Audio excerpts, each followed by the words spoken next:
get started. Oh, boy. Okay.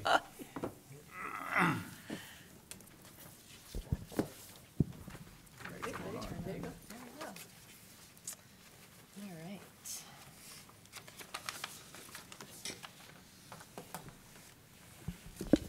So I'd like to call to order the April 10th, 2019 meeting of the Design Review Board. Would you please do roll call, Alexis? Board Member Burns, Here? Board Member Kinley, Here. Board Member Mitchell, Here. Board Member Perkins, Here. and Board Member Singleton. Here. We have five, we have a quorum. Thank you. Well, welcome. I am Tamara Burns, Chairperson of the Design Review Board. I would like to take a minute to relay the board's purpose and procedures.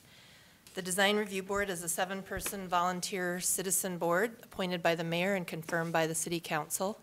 The purpose of the Design Review Board is to foster excellence in the design of Ann Arbor's built environment and to advise petitioners on how a project can meet the spirit and intent of the downtown design guidelines. We are mandatory review, voluntary compliance, meaning that projects have to come before us, but there's no requirement to follow our suggestions. One review is required, although we have been encouraging and been quite successful in having petitioners come 2 or more times as the project evolves. The procedure of the meeting is as follows. First, the applicant will present their proposed project to the Design Review Board. Then the applicant and Design Review Board will hold a discussion on the design of the project. Following the presentation and discussion, members of the public are permitted to comment for up to 3 minutes. This is not a questions and answer or discussion period. All speakers are asked to sign in and state their name and address for the record. Today we have no petitioners, so we are having a discussion about bylaws and also about improving the process. So the first thing is, may I have a motion to approve the agenda? So moved. Support. It is now open for discussion. Do we have any changes to the agenda? Okay, all those in favor as is? Aye. Aye. Okay, agenda is approved. We do have minutes to approve from the March 13th meeting. May I have a motion to approve the minutes? Motion to approve? I have a second. No second. All right, it's now open for discussion. Does anyone want to take just a few minutes to read the minutes or review them?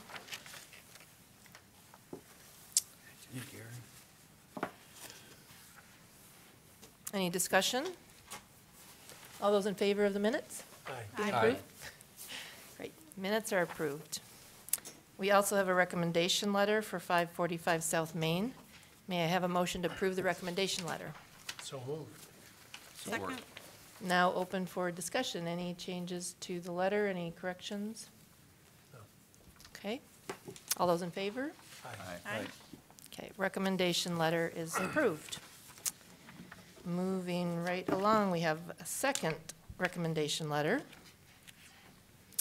for 1100 South University Avenue. May I have a motion to approve that recommendation letter? So moved. Second? That is now open for discussion. Any changes to that recommendation letter? Okay, all those in favor? Aye.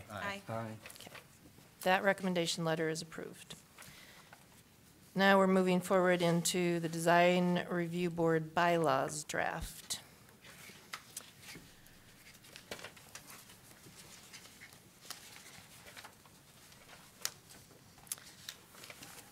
Alexis, do you want to walk us through that?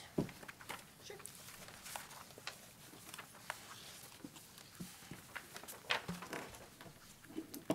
Are these essentially the same as? Yes.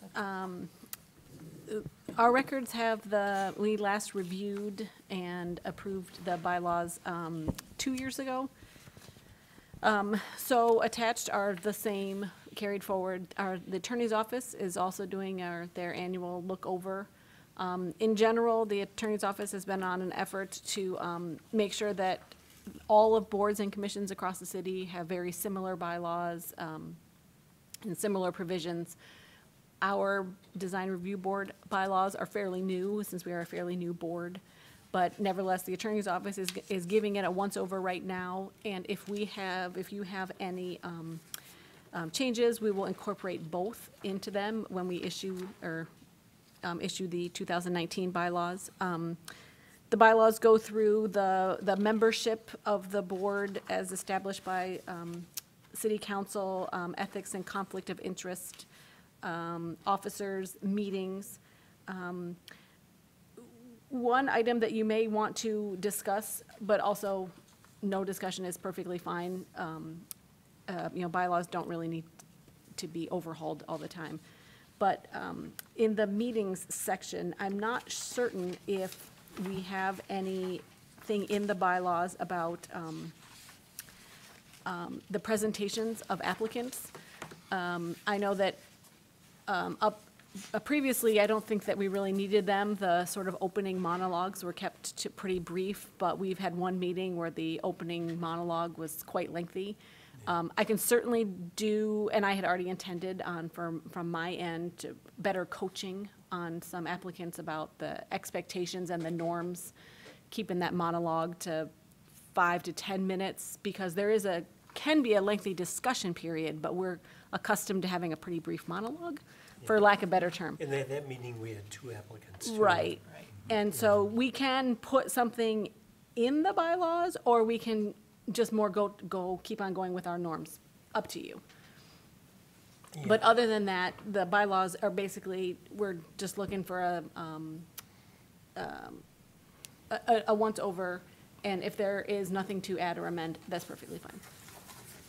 Maybe just a reminder to keep it brief when they Yeah, start. I'd be worried about Yeah. putting a timeline on Yeah. it, because there may be a project that we want a little more. Yeah. And, Well, you could put a suggestion for yeah.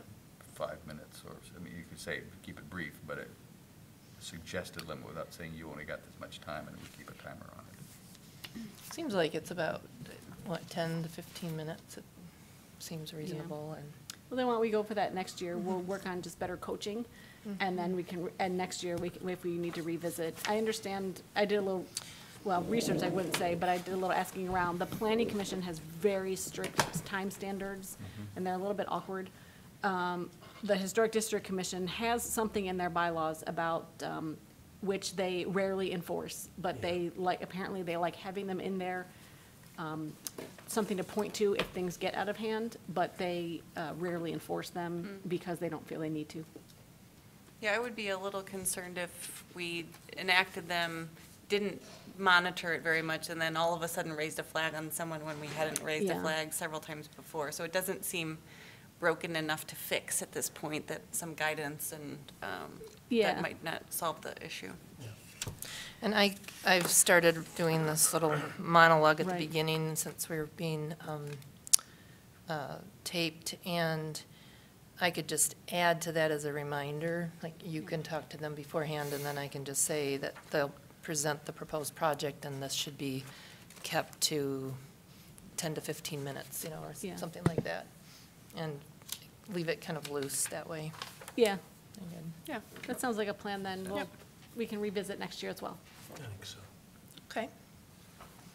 I had one other comment, Tamara. On the first page, under Article 3, Section 2, Paragraph C, talks about our duties. And I'm not sure we're doing this, but it sounds like something that would be a good thing to do. To report annually to City Council regarding the effectiveness of the design review process and make recommendations for any changes to the downtown design guidelines. We should, that's a good thing. Yeah, we've done that a few times, Yeah. but definitely not annually. I don't know if you made a presentation to the council? I've not made a annually? presentation, but we have forwarded memos. Okay. Okay. So that is, to report annually doesn't necessarily mean be there, but I think we've probably done it 2 or 3 times. Yeah. But it'd be good to do Yeah. it more regularly, I guess. But I think it has, I think through Alexis, it has gone Yeah. Yeah. annually. We did And the probably- second part of it, to make any changes to the guidelines, they don't really want us tampering with the guidelines, is the message I think we're getting, right? That is the message that I've been getting, but I do have a little update about that. but Oh, you do? That's the Okay. that is the message that we had been getting. Okay. Well, should we leave that in then, and just aspire to it, and maybe not always do it? I would leave it in, and aspire to it. Also, it's in code, it's in code, I think that, Yeah. that's one of your charges. Yeah, okay. Okay, Yeah, and I think we've been trying to make some recommendations, and that's why I'd ask for an update on that, because it seems to get blocked, or not blocked, but just doesn't seem to move forward too much. I think, like to be a little more effective on that. great. Thanks. Good, thank you. So we can vote on these now, or okay. Yeah. All right. I guess I need a motion to approve the bylaws as they are. So moved. Support. Okay, it's open for discussion. Is there any further discussion on the bylaws? No? So all those in favor of the bylaws as they stand? Aye. Okay, bylaws are approved. On the subject of membership, though, we're supposed to be a 7-member board, and right now we're only 6. I noticed the same thing. Yep. Yeah, I don't have an update about that. I am under the impression that there are some candidates that are being considered, but they've not been shared with me. But as you might know, the way it works is you can apply to be on a board, turn your application into the mayor's office, and then the mayor nominates candidates and the city council approves. So I'm under the impression that there are some candidates on file. And I would just have to assume that the mayor's office and the administrator's office are keeping that process moving. But I will try to get an update. And on a separate topic, the bylaws say that the members have to be electors in the city of Ann Arbor, and I am not. It's not that I don't want to be on the board, but I Yeah. just want to be upfront that neither my house nor my office are any longer in the city. There's an exception that can be Yeah, I granted. thought there was an exception. Yeah, so maybe that just needs to be updated or asked for. I got I don't know if you all got it, but I got was it a email memo from Brett Leinert about renewing your membership on the commission, and if you're, I assume it was, if Use the microphone. your commission was coming to an end, make sure you reapply and tell them that you want to extend it. I got that. I would assume everybody did. We're all but- staggered Right. years, so a couple of us, I can't remember who's on which year, but. Yeah, I don't know when my turn's up. Could you look up our terms, Alexis, and just email them to us when you Yeah, get a that'd be good. chance?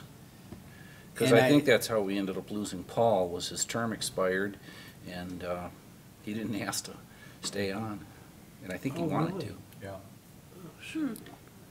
There was a link to, I think, the mayor's office or whatever, and I followed through and said that I would want to be reappointed, but that was quite a while ago. And I'm not even sure I'm up for reappointment. I don't know either. I mean, Yeah, I think they just did, as I understand, an audit on all the commissions, and that's why it came up with Paul, that he was not actually, his term had expired.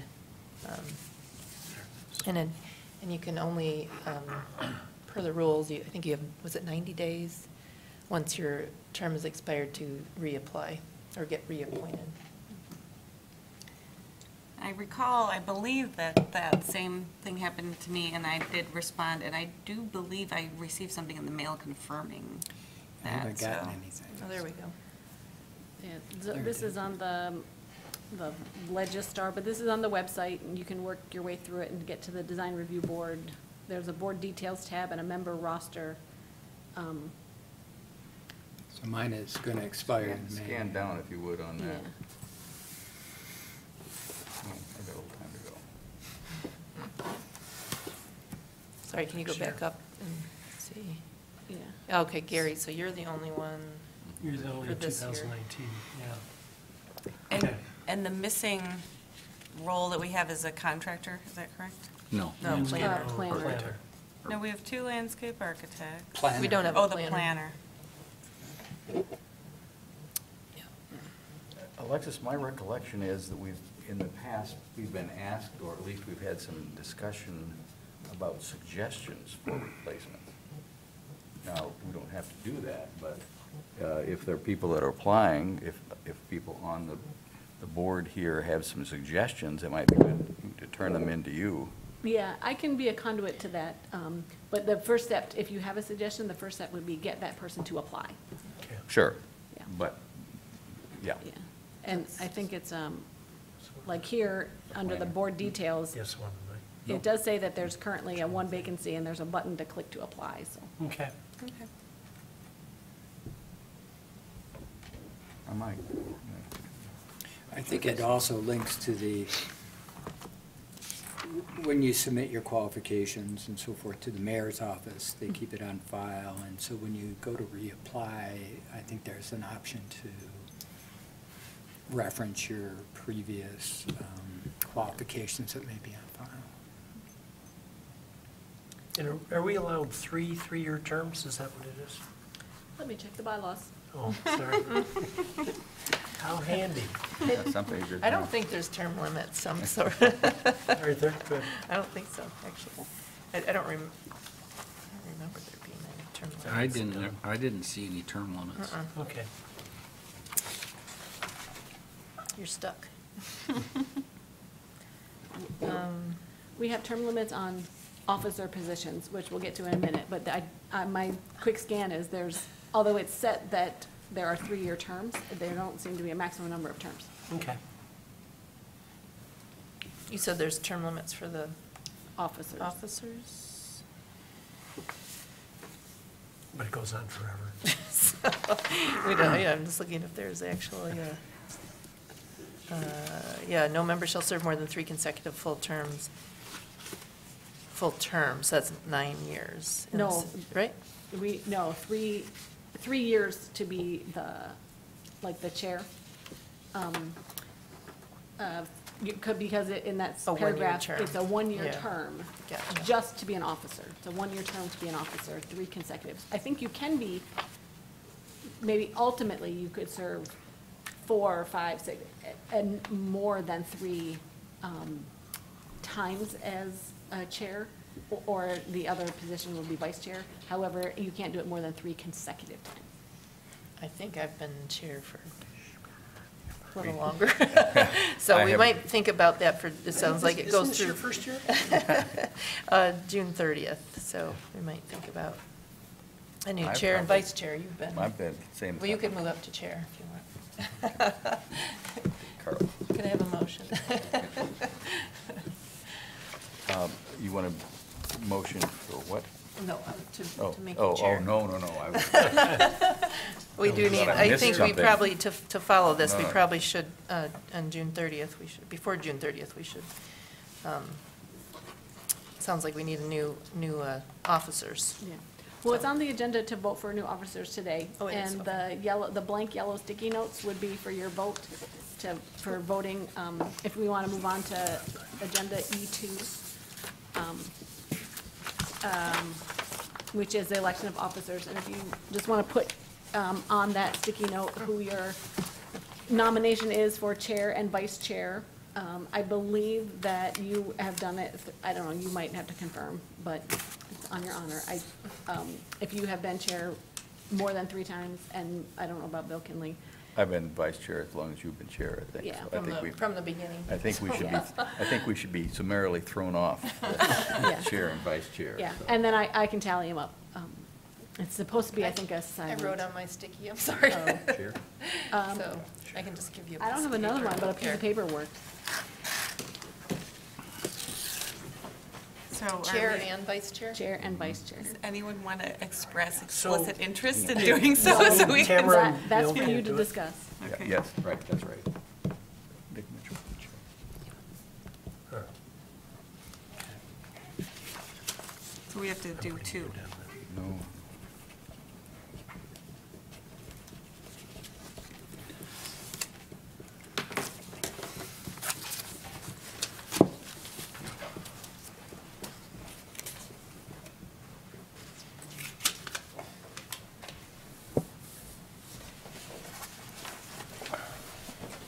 Since I'm short, I can freely move them. I always prefer people I didn't see that on hearing here. for these. I didn't notice it either.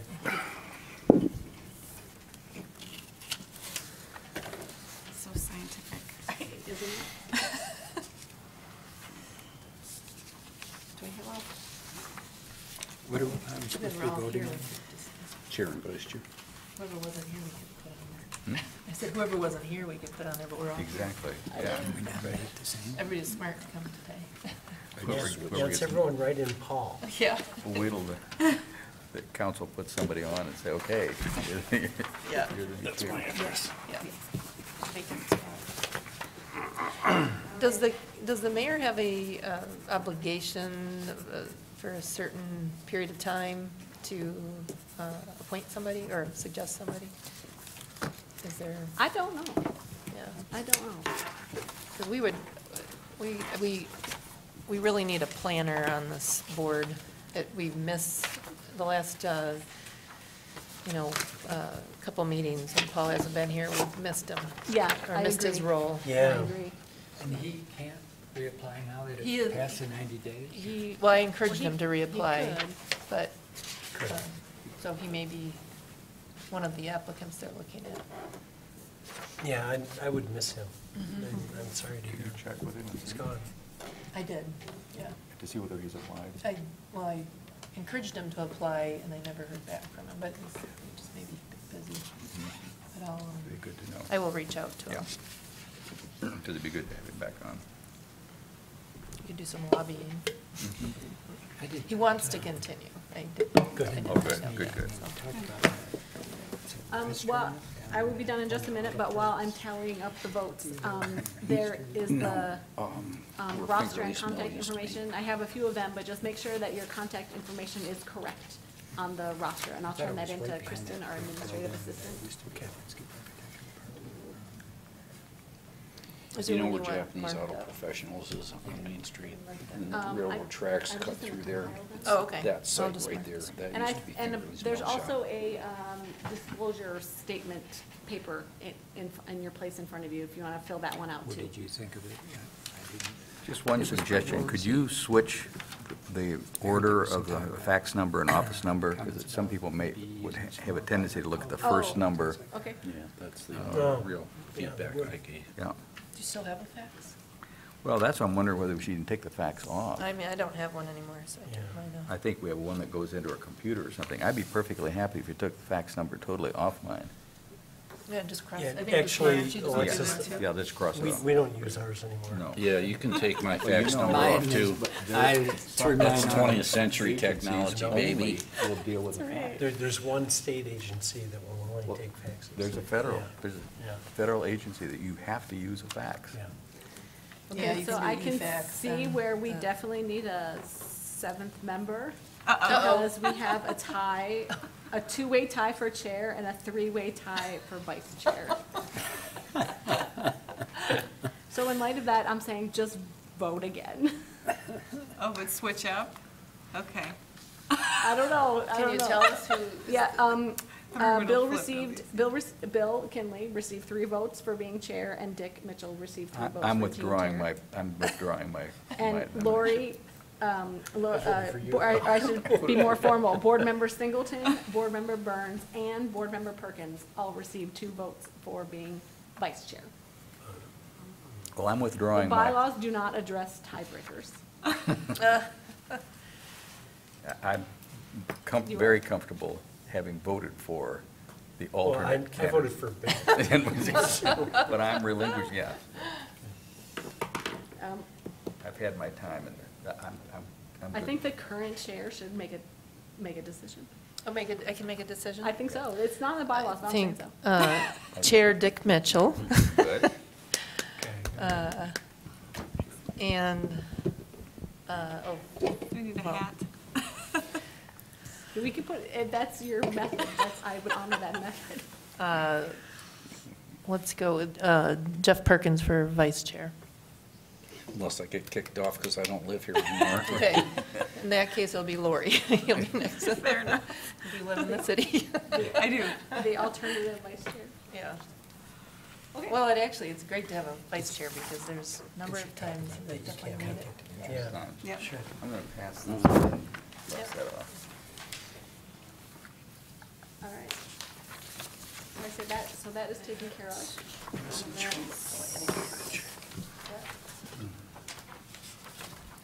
All right, where are we here?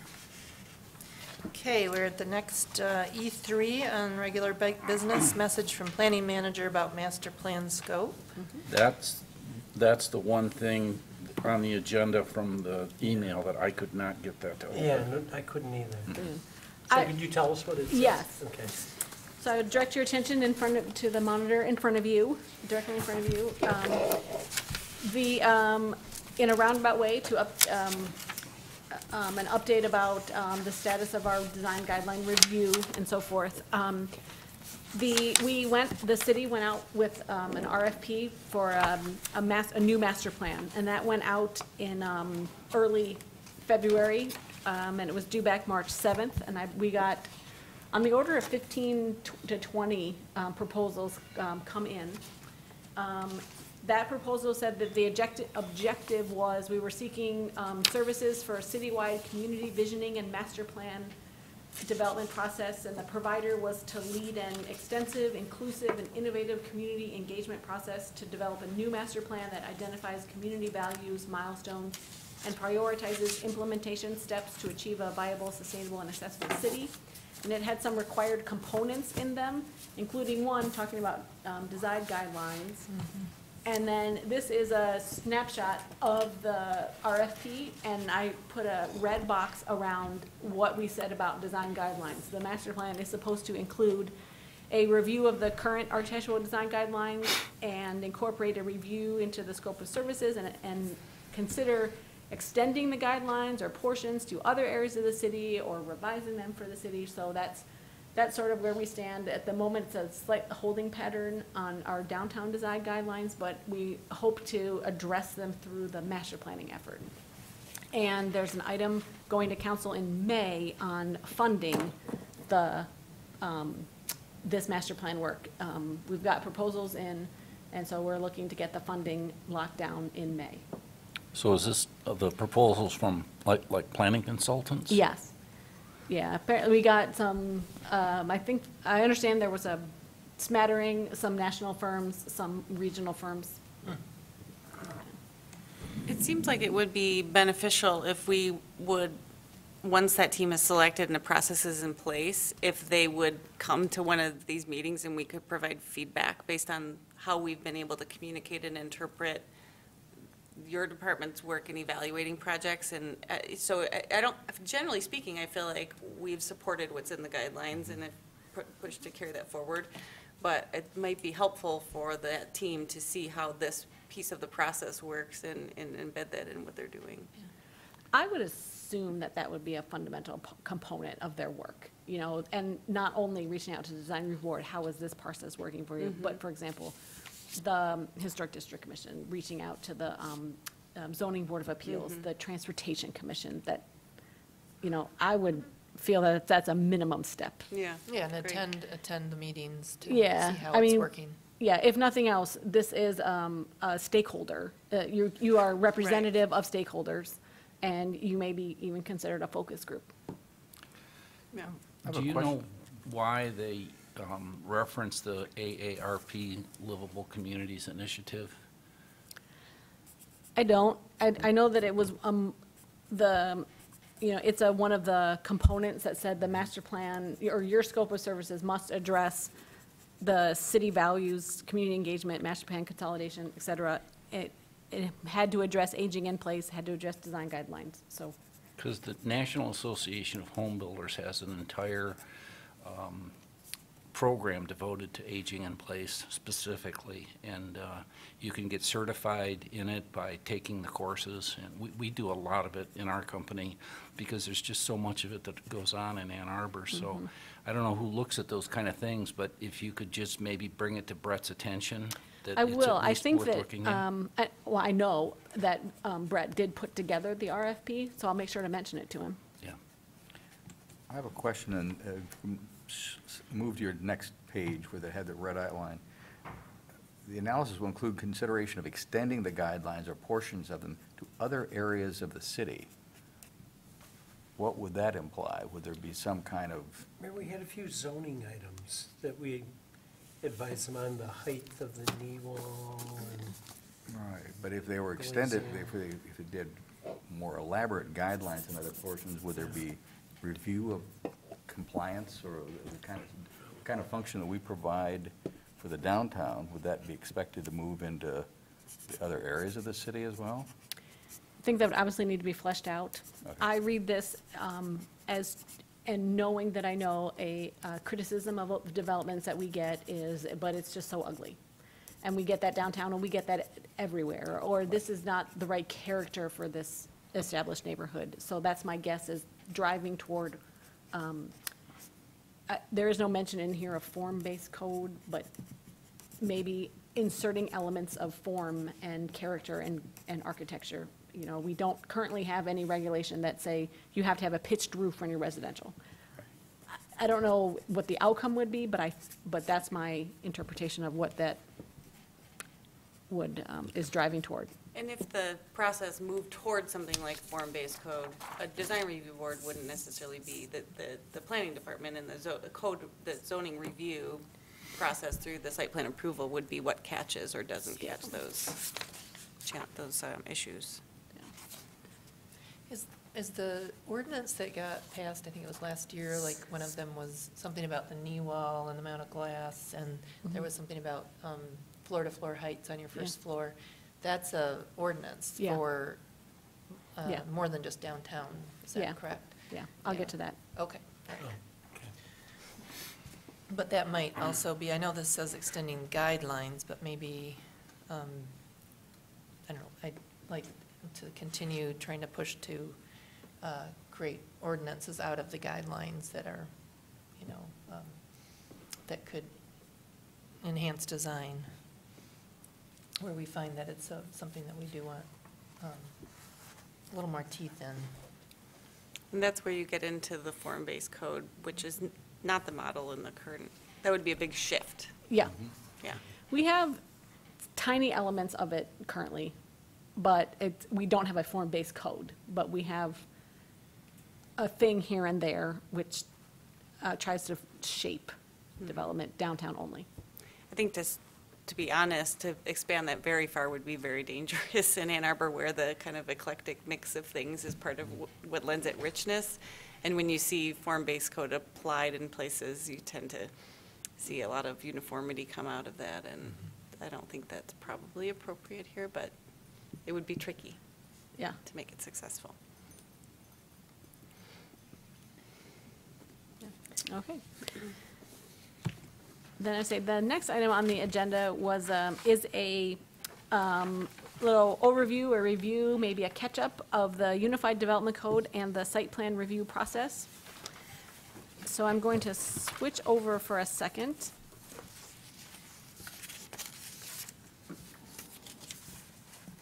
And I'll just sort of give a little intro to this. We'd asked Alexis to put this together because sometimes we've got applicants coming to us that maybe have placed their building a certain way on the site or stepped it in a certain way, and we are asking them to do something different.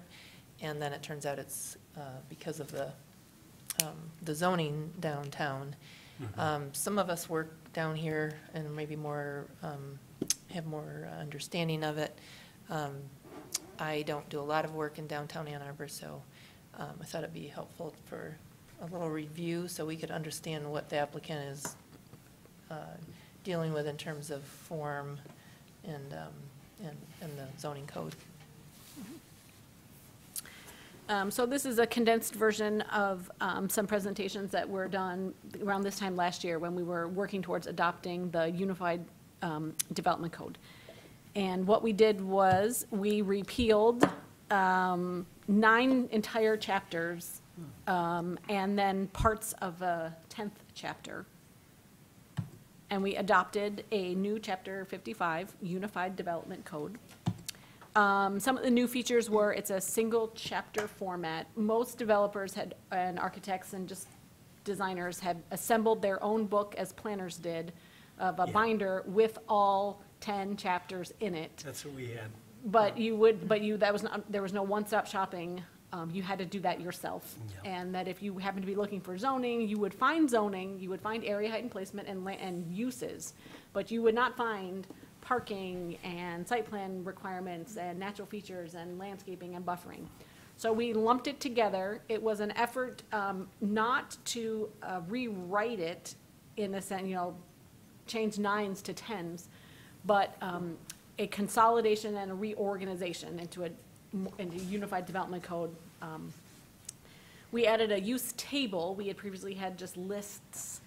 There's an index, a navigation bar in the circle, this little example, clear sections and subsections. Terms that are defined are capitalized, and that's laying the foundation for having links and clickable, and you can hover. You can't do that now, but you can hover and get the definition in a enriched digital document. We've added some graphics. I wish there were more, but some is better than what we had. It was none. This is the table of contents for it, and there are the 8 articles, starts with general provisions down to definitions. And then of these 8 articles, pretty much 3 perform the meat of them. Glossing over the first 2, the general provisions, that's the legalese stuff that most people no one but a lawyer probably needs to read that. Article 2 are the zoning districts, which give the intent of, which lay out, these are the districts that we have, these are the intent of each one, but there's not much regulatory material there. Article 3 are the use regulations. Over on the side is an example of the use table. The uses are listed down the left-hand side. The districts are across the top. And this Article 3 answers what can I do with my property? What are the permitted uses, and are there any use-specific standards that you need to abide by for the uses? Article 4 are the development standards, answering what do I need to do, what can it look like, how can I build this, what does it have to look like? This is the article we give the area, height, and placement, parking, landscaping and buffering, streets and access, meaning how many driveways, stormwater management, natural features, signs, lighting, fences. And then Article 5 are the administrative bodies and procedures. So how can I do it and who would approve it? We list out who are the bodies. Design Review Board is listed. What are the general procedures, things that everyone needs to do, specific procedures depending on exactly which type of permit that you need, how to go get that approval, and then any amendments or modifications. At the beginning, there's a summary table, which we didn't have, so like sort of an at-a-glance kind of thing. And that's that. So, that's the document that that have to use. People who have been around, this is sort of an aside, anecdotal, people who have been around for 30 or 40 years still complain that it's different and they can't find anything. But any relatively new user says, that has no complaints whatsoever, can't imagine it any other way. So, chalking it up to a success. Back to, So, in the UDC, and I believe you have an excerpt from this. Oh, where'd it go? I thought it got printed. This would be sort of bad news if it's not in the packet.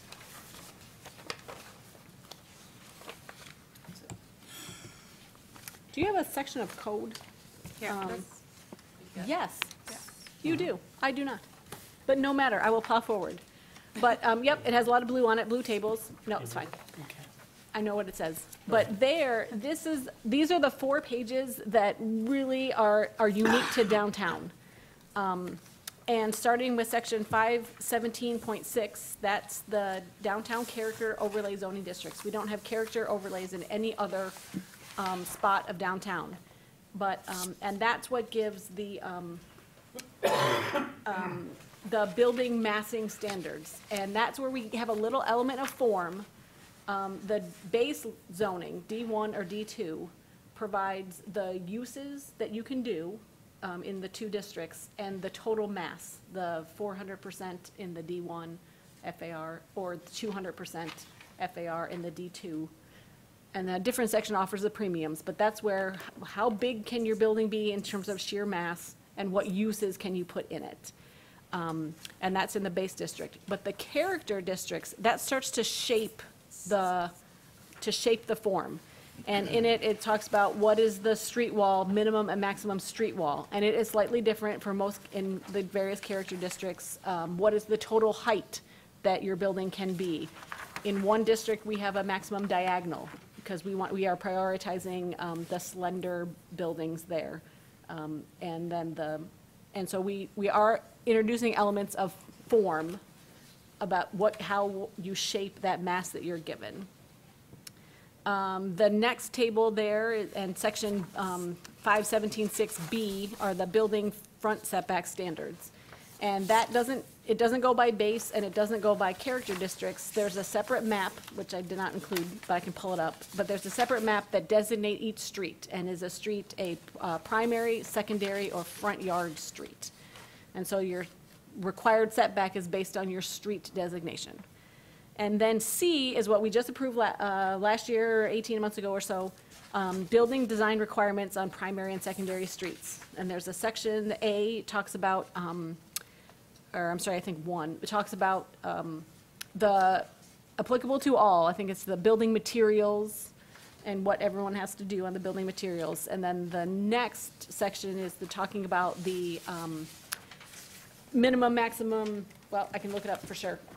But it talks about the knee wall height, the transparency, and so forth. So these are and this is in code, these are the minimum or maximum requirements that a designer has to hit when they're proposing buildings downtown. Does this unified code contain all of the approvals that a person would need to get, our board, planning, historic district? When I was on the board at the Contractors Association, we were asking for something like this for years and just couldn't ever seem to get it off the ground. So if this does that, then I'm really happy to see Yeah. this. It doesn't do HTC though, does it? It does not. Yeah. And we had a very good reason for leaving it out. But no, it does not do HGC. Yeah. Because I think that HGC doesn't regulate use, Right. and they are a separate, they are entirely separate. People are subject to zoning and HGC. Yeah. Are there any requirements, that I'm asking a question not related to downtown, that might have gotten changed when it was unified? We did, have always described this, it was about 98% reorganization, but there was about 2% of substantive change. And we made great efforts to call out every bit of substantive change that we were doing. We changed the definition of, in terms of procedures, no procedures changed. There is different wording in, for example, some of the permit, like zoning permit. It used to be called a zoning compliance permit. We made it more intuitive to zoning permit. We also reworded it, but we have the same triggers, but we wanted it to be much clearer about what work needs a zoning compliance permit, zoning permit. But procedures didn't change. Things that changed were, the big one was the definition of floor area and floor area ratio. And we were much more specific about what counts and what doesn't count. That's good. That's the question I have, and if it's a question that's not related to downtown, so should I ask you after the meeting? Because it is, Maybe, sure. yeah. Yeah. We did about that, and we can get into it more, it's fine. We felt that we had to, though, make a substantive change to that. We previously had a definition of non-residential floor area and residential floor area, which were fine in the 60s when the entire zoning ordinance was driving you to absolutely separate your uses.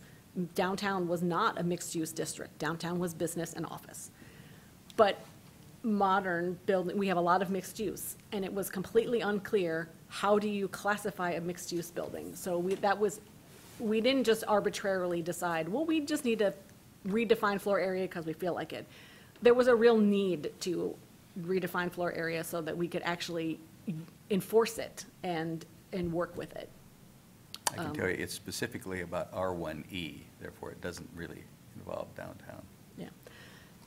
In that sense, what we did, we took pains to also break it up and be more specific and chunk it out. There's a definition of floor, and then there's a definition of floor area, and then there's a definition of floor area ratio.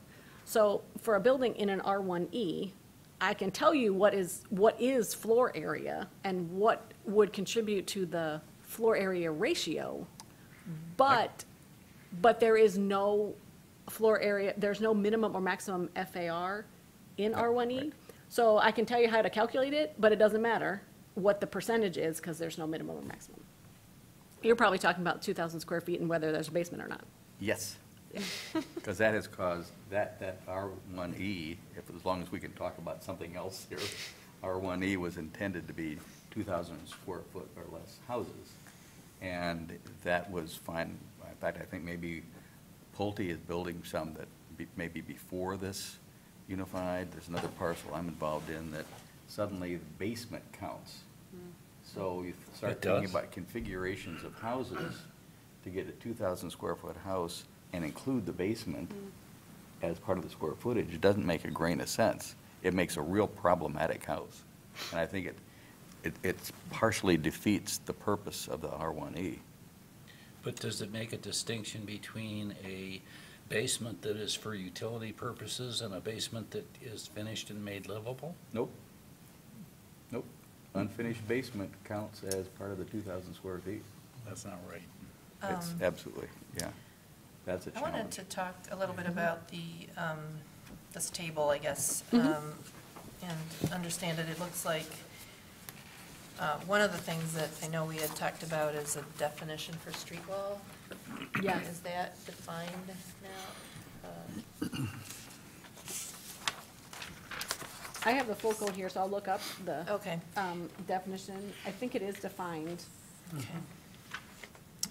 If it's capitalized in the code, it is. It's all caps. It's a, It's a bigger cap than the other caps, but it's, Yes. Is the length of a premises abutting one or more, oh, no, I'm sorry, that's street frontage. Street wall. The height of the street wall portion of a building as measured in stories above the street grade, and there's a figure. I'll pull it up on the screen. and that's it, that's the whole, yeah, because I guess I would like to see that definition expanded, because we've been running into things where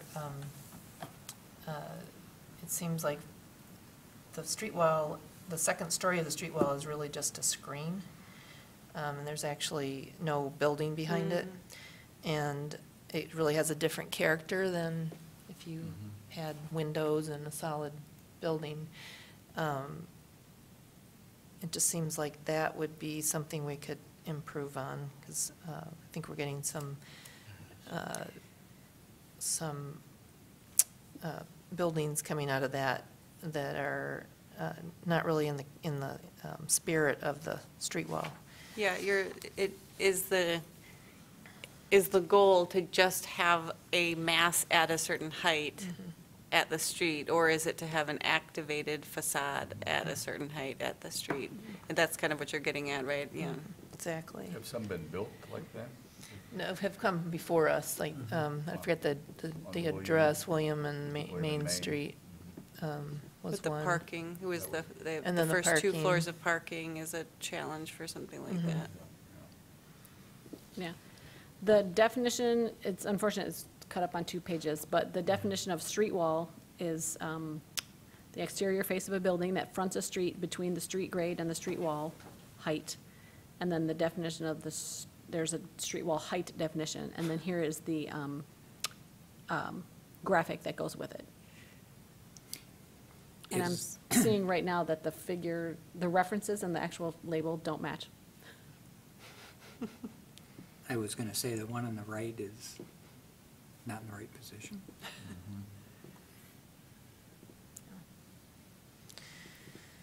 So So I it think looks that's a like good all of point, if our there's a mechanism. downtowns, or street wall heights are 2 stories minimum. And there's some that you can go up another story. Yeah, Main Street, Um, Midtown, and East Huron. 3 and 4, I believe, are the choices. Always a 2-story minimum. Some districts are 3, some are 4. And then there's this offset that is, the top of the street wall is required as an average of 5 feet. So that, again, that means you could have half your building at 10 feet and half at, right at the property line? Is that Yes. how that could be interpreted?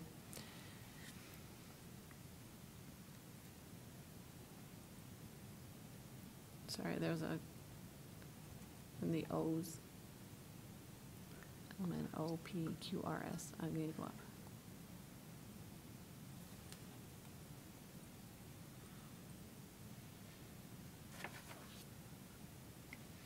I mean, I There you think go. part of our role is to challenge the applicant, just to making sure that they're thinking of all the opportunities. And I feel like sometimes they'll come in front of us and say, well, we can't do this because we're meeting, we're up to our FAR, or we can't push that facade back because of zoning, or we can't pull it forward because of zoning. And just think the more we understand that, the more we could maybe help them be more creative in their understanding of it. Yeah. Some of it is set, the minimum and maximum street wall height, you have to have an offset, but it is an average offset, and you can see, you can see here, you can have a portion of the building with 0 offset. It can go, rise straight up for, say, 12 stories. And you could have 2 deeper, because the offset, the average is calculated based on area. If you, the length of your building with a 5 foot, 5 feet deep, if you're supposed to have, just say 100 square feet Okay. of that, that's what, and the code sort of explains that. 100 square feet is how much offset you have. So if you can have a portion at 0, the other portion would need to be at 10 feet, so at 10 feet, so like, half of it need to be 10 feet, and that would work. So that is a place where the design review work can come into play. In terms of FAR, the code does not have a minimum FAR. So when folks say, I can't do that because it would impact my FAR, that's not a zoning argument, that's a profit margin argument. And my personal opinion is that it's something else at the design review board. You are in the position to advise the planning commission and the council as designers. It is important for the community to maybe to take some FAR off, which may impact profit, but, you're not an economic advisors, you are design advisors. So my advice to you would be that when they say, well, minimum FAR is not our purview, design is our purview. Good point.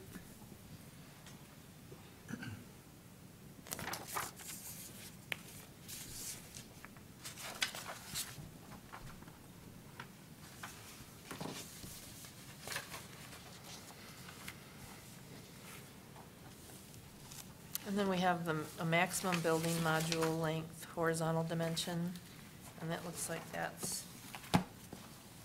Yeah. only on South U and, oh no, it's on several of them, Carytown, First Street, and Liberty.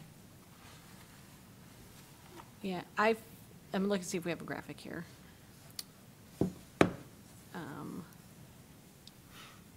I don't think we do. There's a nice graphic in one or two of our master plans. And I know what the intention of this was. I feel like this is the one that is least well internalized and comprehended, and maybe even the design review board could provide the most benefit to that one. But if you think about Main Street, and we are a very traditional platted Midwestern town, and the rods and the chains, so most lots on Main Street were 66 feet wide. And so that we have the historic part of Main Street. The buildings are generally 66 feet wide, and if they have 3 bays, then each bay is 22 feet wide. And it looks, and you can very clearly see the individual components. And if it's not 3 22s, it might be 2 33s. And you can even see that when they combine 2 lots. But there was a real rhythm of, and you can sort of see the underlying platted lots just by looking at the facades of the buildings. And this was an attempt to say, even if your building is, no matter what size of your building, you should have modules so you can, it is a more pedestrian sense of scale. You can read the land, read something about the land just by looking at the building. And I think you can find examples all over the map, but that's what the code intention is to get something physical about the building. And in explaining to people, I say, look at Main Street. You can just guess how wide a building is just by guessing how many bays it is if you know that 66 feet is the standard lot. But if you look at the Ann Arbor News building on Division and on Division at Huron, you probably have no idea how long that building is because it's a solid granite mass. And so that's what we don't want. And we are getting buildings, I would say, that, and so everyone is putting forth a number saying, oh, my repeat is 40 feet or 100 feet. So I think people are putting forward numbers and they're having articulation on their buildings. I don't know if it's replicating a lot width, but nobody is having that solid monolith. And I think this came up on a recent project, and you brought it to their attention. I think that was the Washington. I was thinking of the Washington one with it, where really the whole first floor was unarticulated. Yes. I think there might have been a step you couldn't barely even see where the entrance lobby was for the residential. And so that's great, like something to point to that says there's specifically guidance around creating a modularity that feels like the historic rhythm of the downtown. I think that came up on that Main and William It did. project, and the whole, it was very long, uninterrupted. Especially I think. the Main Street The Main Street side, yeah, face. yeah. Yeah. Yep, it did. I'm curious how it got to be 40 feet then, if it's trying to emulate the historic markers or just. The number I don't know. Yeah. Are there any areas that would be within downtown? I think there's such a dense pattern of existing buildings that it would be harder to apply, but where we're actually would be setting a setback larger than what's required here to enable outdoor cafe space and circulation at a better module. I know Grand Rapids, for example, has a very specific, all new setbacks should accomplish 18 feet between the curb and the building face, because that's what we know is a good dimension to get walkability, street trees, and cafe space. And most of our sidewalks here in Ann Arbor are not big enough to support that. Feel that we have a very vibrant street life, but we actually don't have as many street cafes as you would have if our sidewalks could support them.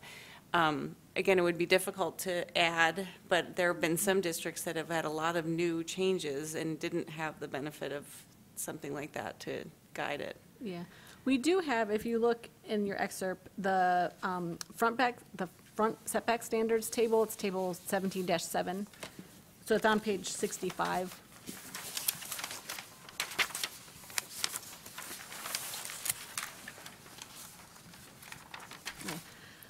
So under the primary street, so we can accommodate that, but we don't require it. And maybe this will come up in future discussions, but we can accommodate it by saying the additional requirements and exceptions for primary streets.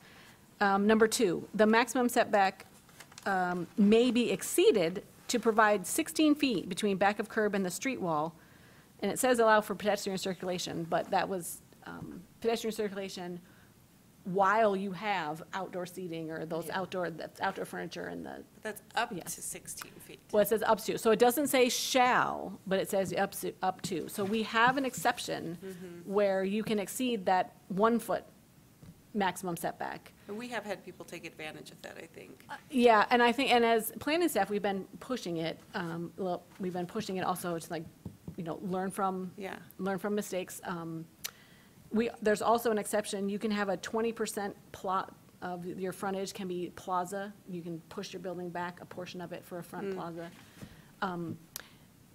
I think that the consensus in the planning office is the Foundry is not a bad designed building, but it probably is too close to the road, and it would have been better if it was pushed back so that there's 16 feet But it between. was conforming to D1. It was. Yeah, Which it could told only it be a it had foot. to be right on the property Yeah. line. There's another Yeah. example, Yeah. this is just Yeah. downtown character district, Here. you can push it back.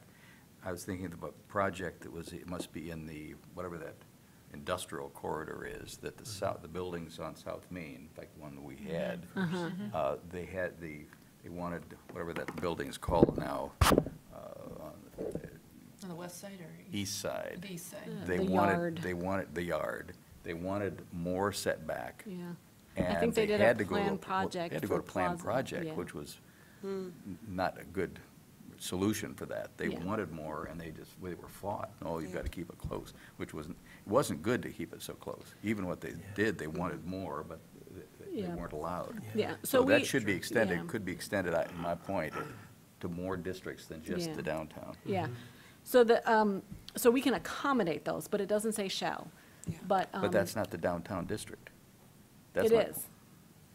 Yeah, well, the yard was, We did that. Yeah. We reviewed that. We reviewed it, Yeah. sure, but when downtown, I'm thinking about the character districts, isn't there? The character, that's part of the That's First character. and Ashley. Yeah. That's the that's, first and it's the Ashley First character. Street character district, but frontage is based on your street designation. I'll pull up the map too. That's true. Okay, I was It- just reading the title in this, downtown So when- character overlay. So I was assuming that was just the downtown district. If that's all the districts that you can have that leeway, then why did they have to go through the planned project thing? Because of they might have been at 16 feet or No, something like that. I think they wanted 10. This is the frontage map. The red are primary streets. So that's you must toe the line. You need to be, Yeah. you need to be at 0 setback for the red streets. The yellow are secondary streets. You can be anywhere between 0 and 10 feet. So you have to be close to the line. It's off the map, I think. And the green are front Go yard down here streets. somewhere. I mean, you have to be 15 feet back. I'm It's losing down at the where we are. bottom. It's It's way way down down here. there. Yeah, It's down a little further. and now that's yellow, Yeah. That's secondary. So 10, so At the you street had to level. have it right up against the curb. They could have been 10 feet back, where they were probably 10 feet. I think they were. And do they want 15 or 10, or I don't know? I'd have to look back at the numbers. So Yeah. when we had that building that we reviewed on Washington, behind the Michigan Theater, Yeah. they came back 3 times, or came back twice, and we and you had encouraged them to go to that 16 feet, and I think they ended up They doing did, it, they did it, which was Yeah. great. yeah. But that was the planning staff encouraging that, so when the yard was done, you weren't able to, it sounded like they ran into planning issues with that. Yeah. With the Washington Street one, it came right on the heels, and this sort of morphs into the discussion about the process. But what we get at Design Review Board is architecture heavy, and we often get some sort of site layout but it's often not a site plan and, you know, boundaries and everything, sometimes not the context. It seems weird. And I don't think any one of us, so I can't blame anybody, but I don't think any one of us realized just how close the standard, that's what they call the 420, or the 405 South Main Street, the former DTE property, Main between William and Packard. And they had pre-submittal meetings, they presented to the design review board, and their architectural drawings, they looked good. It looked like a decent streetscape, it seemed fine, based on what we had. And then when they came in for a site plan and provided their Alta survey, their building is 8 feet from the William Street curb. Because there is only 8 feet of sidewalk between the William Street curb and the property line. And it's not an enormous deal when that current building is set back 200 feet. 200 feet, and so now they are not pleased with the city for when we are saying you need to provide us with 16 feet. And a different planner is working on that. I don't know the today's status of it, but that shook out just as the Washington Street project was submitted to the design review board. And so that's when I said, I'm going to ask you, because I didn't realize I needed to ask, but I'm going to ask you how many feet between the curb and your building face. Yeah. So like learning from. Okay. But that's where it, and, because like I said, I think we all agreed, the plan, they looked, that other project, their streetscape on William and Main, their renderings looked nice. But no one knew the actual dimension, so I learned to Yeah. ask the dimension. It is a good point that we often don't get detailed site plans. Yeah. We get a first floor plan that may have a tiny bit of context information, really true. but we really don't. Yeah, and to your point, it doesn't say, our code currently, I wonder if this one's saying, would there be changes in the future that result out of this? It doesn't currently say you shall provide 16 feet. It says you Right. may provide 16 feet. Right.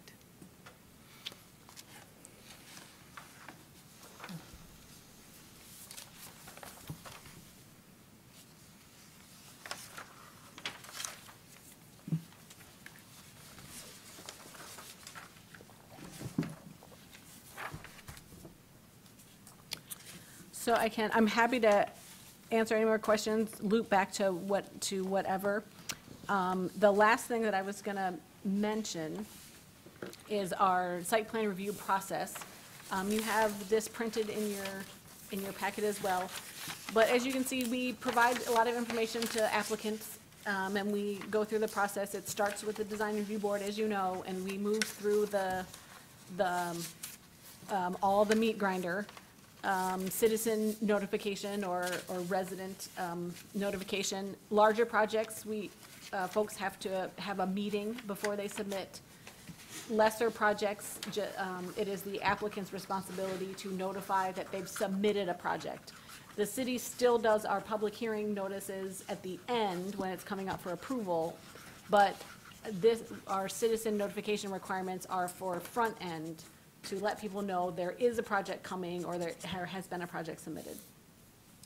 And then we move through the review process. What the staff, we advise people, you submit your project and then we just go around and around until we get it right. The planning commission does not want to see every iteration or every draft. They would like to see an approvable project. Never, really, practically speaking, never does the first submittal go to planning commission.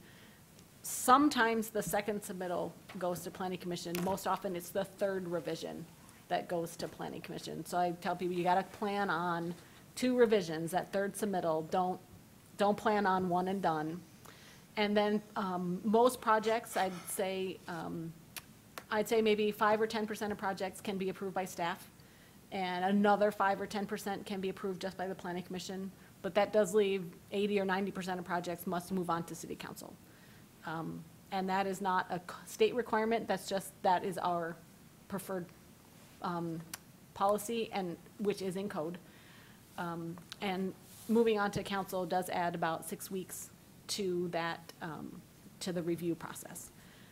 But I feel like we do give, I'm not sure if developers believe us when we say that these are our required steps. I think they, a lot of times, developers are very optimistic folks, aren't you, right, when you say? But either way, we have a lot of information on the web or out there to help them through the process. And what I have been telling folks about the Design Review Board and the 2 meetings, and I say, if your first meeting satisfies the requirement for going to the Design Review Board once, and it's in code that it must occur before you submit your project to go to the Design Review Board. I tell them then for that second meeting, it is your choice. If you want to do a second meeting before you submit, that's okay. But if you'd like to submit your project and you'd like to do a second meeting while we're doing that first or second review, while we're still working in-house, that would be acceptable too, that you're not required to complete that second meeting before you submit. And the way the timing works out and the deadlines, it gets close. It's within a week or 2. The second meeting that someone has for Design Review Board might be just 1 week before or 1 week behind when they submitted their site plan. Now, in this, there's no, probably no reason to do this, but there's no suggestion in the Design Review Board piece here that applicants are often encouraged to come back more than once. Now, that's probably inappropriate to throw that in here, but someplace in the process, it'd be good, rather than us surprising them when they come in and go, really, I'd like you to come back another time. Yeah. The next time there is, we've done this periodically, but should we do it again? The next time we have a light agenda or no designs, do we want to go over our application materials and the Yes. spiels? Sure. Yes. Okay. Yeah, Yes. that'd be good. Can you explain why it takes 6 weeks to go from planning commission through council? It's the approval cycle that council established. The language I typically use with an applicant when planning commission is giving their recommendation is, I have prepared all my paperwork, I've written up the resolution, I have gathered all the minutes and the staff reports and put my package together, and I have submitted my request for you to be on a certain agenda. But it takes a couple weeks for it to go from my desk to the planning manager, to the area administrator, to the city attorney's office, to the administrator's office, and then the city clerk. Now, if they wanted to set it up so that we could be guaranteed a second submission, they could fix that. I mean, in most communities, it's a month. In fact, you can actually apply to go to the township board or the city council before you've gotten it's so that your approval from planning commission is a contingency of being able to get to that next meeting. Yeah, it is strictly administrative policy. It is not, there's nothing in code or state statute that has that amount of time. That it is how it's done. When years ago, earlier, it wasn't 6 weeks, it was more like 2 to 3, because it does take a little bit of time to set the agenda. And the packets go out the week before a meeting, so, you have a little build-up time. It has not always been this way, but this is the current policy. It is also, some communities don't send 90% of their site plans to their city councils. They only send the legislative decisions, such as rezoning, to council, and their planning commission approves by right site plans. But it is our council's policy not to do that. I believe it even came out in a recommendation from some outside consultants, and like the redevelopment ready program said it's been suggested before to change our approval procedures, but city council has elected not to. Yeah, to be allowed to be called a redevelopment ready community. Yeah. You have to have it approvable at planning. Is part of that city council review time period due to notifications or advertisement of the meeting, Some of it, thank you. Some of it is public noticing, but the public noticing is more on the order of 14 or 21 days. It's not 6 weeks. And I don't see a historic district commission on this. Is it because it's strictly site plan, or, the historic district commission projects still have to go through site plan approval, right? Yeah, yeah, they do need to do, but there is no, I don't believe, I'd have to verify, but I don't believe there are code requirements about timing of HDC versus the site plan process. Meaning, I think you need to obtain both approvals, but there's nothing in code that says which one comes first and which ones come second. It is in code that the design review board meeting must occur before you can submit a site plan.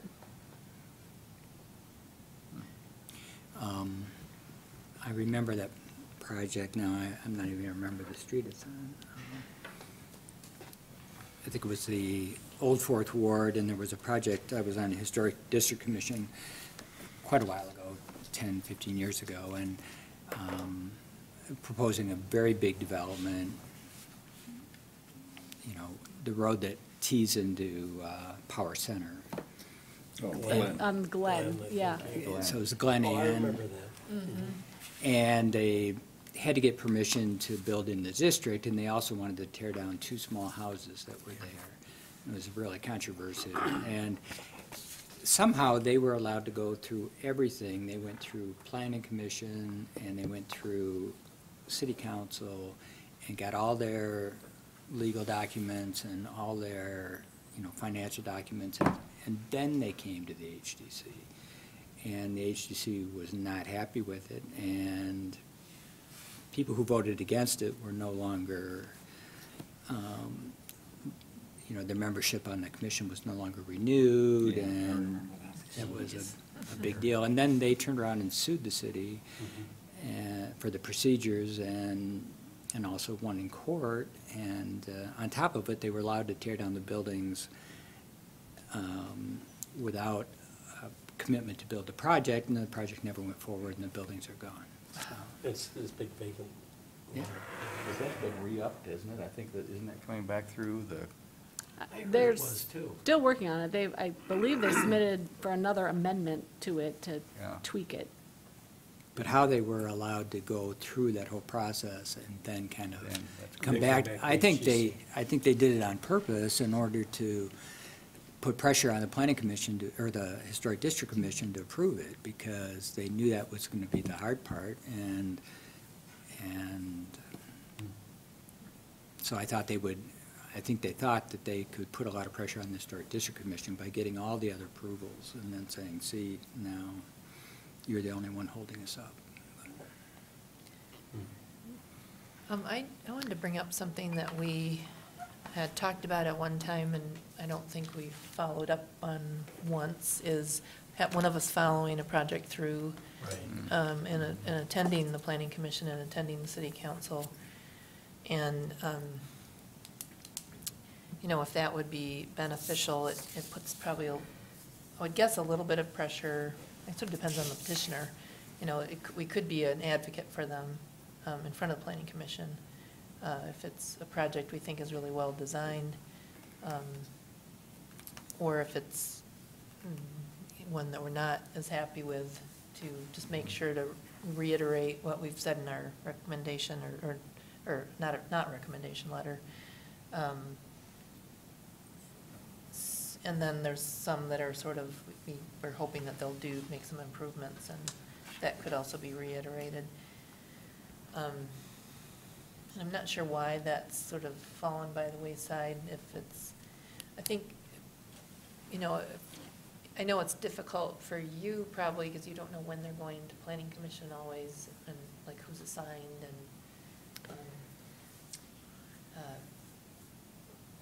it's sort of hard for us to keep track if we're not around. So, But when they go to planning commission, they have to submit the building drawings, similar to what they show us. I'm curious if there have been any examples where people just didn't take our advice and left things the same, or they made drastic changes to the building before it got to planning. Do you have any sense of that? In terms of drastic changes, I just don't recall many doing that. A few more, I think, just didn't take the advice, just, thank you, but we're sticking with what we've got. Because I'm not looking for a way to create for myself another couple of evening meetings. Yeah.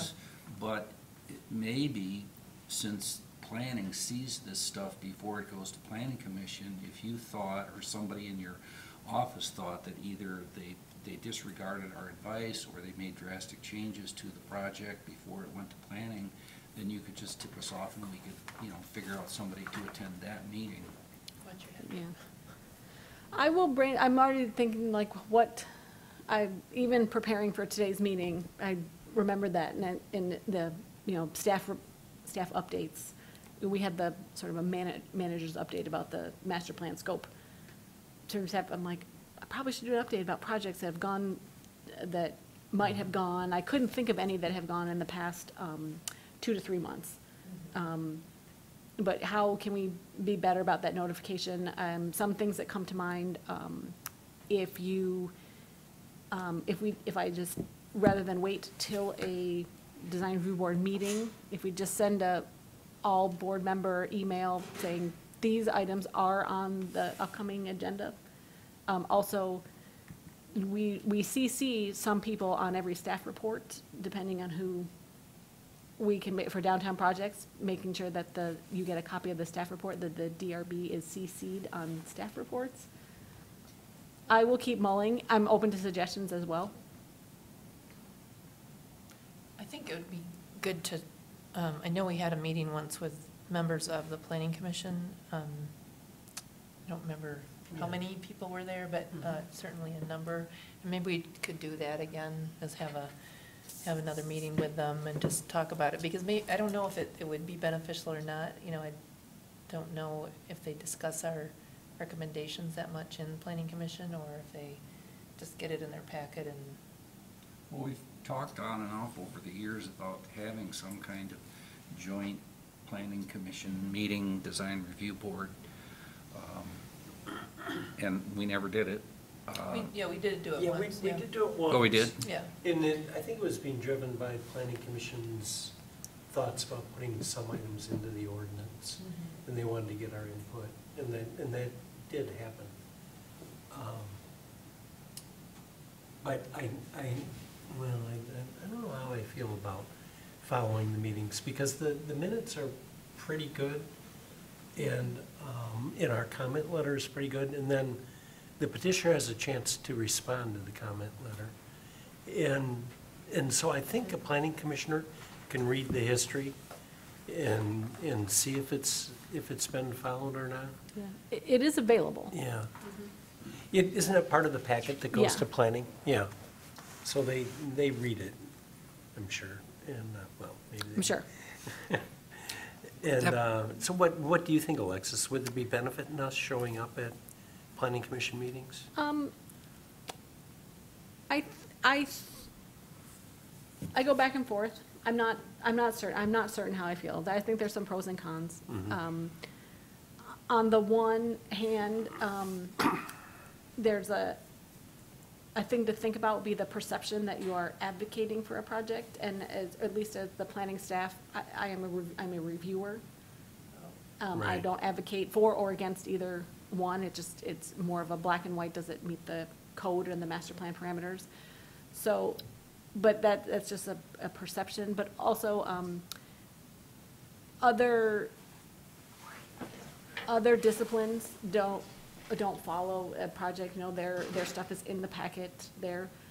But there are some times that the planning commissioners have some questions, and it doesn't come out, our final results come out in the minutes and the recommendation letters, but the discussions and the discarded ideas don't come out, and Yeah. that may be beneficial.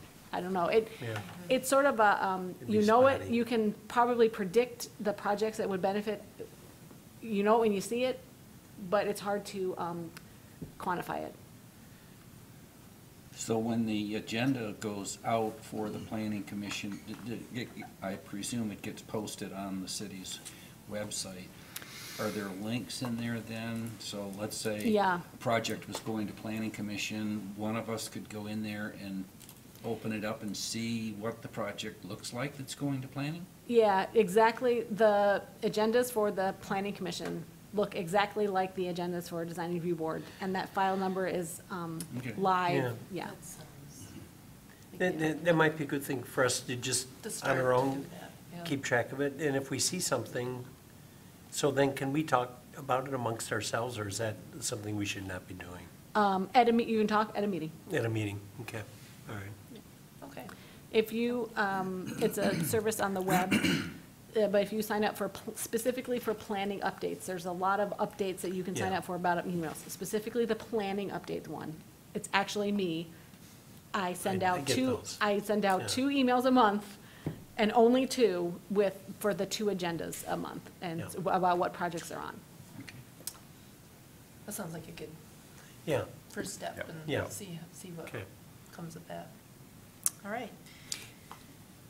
It is hard to, I'm not sure I've got a good recollection of which projects, that we didn't like. I mean, for instance, the one down First Street that was, That Yeah. never went anywhere. so that They're never remod- got to, They're remodeling that. Have you seen it? Oh, they are? Got a new siding, new windows, just the existing house. They gave up on changing. Have you gone by there? Ann, On yeah, Ann, West yeah. Ann, yeah. Between Ashley and First, and it's almost done. That was where they were gonna tear 2 houses down and build that horrid set of townhouses. I missed that meeting. then there was that Victor Soroki building on Madison and Main, and it got changed quite a Oh, bit that due one. to Yeah. a legal issue about, getting their Yeah, affordable housing, that's correct. height Yeah. increase, and Yeah.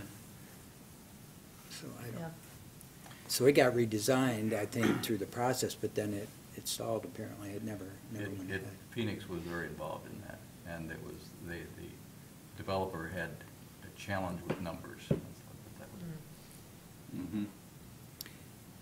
It was not a big site and Yeah. a lot of complications in terms of parking and levels, and height.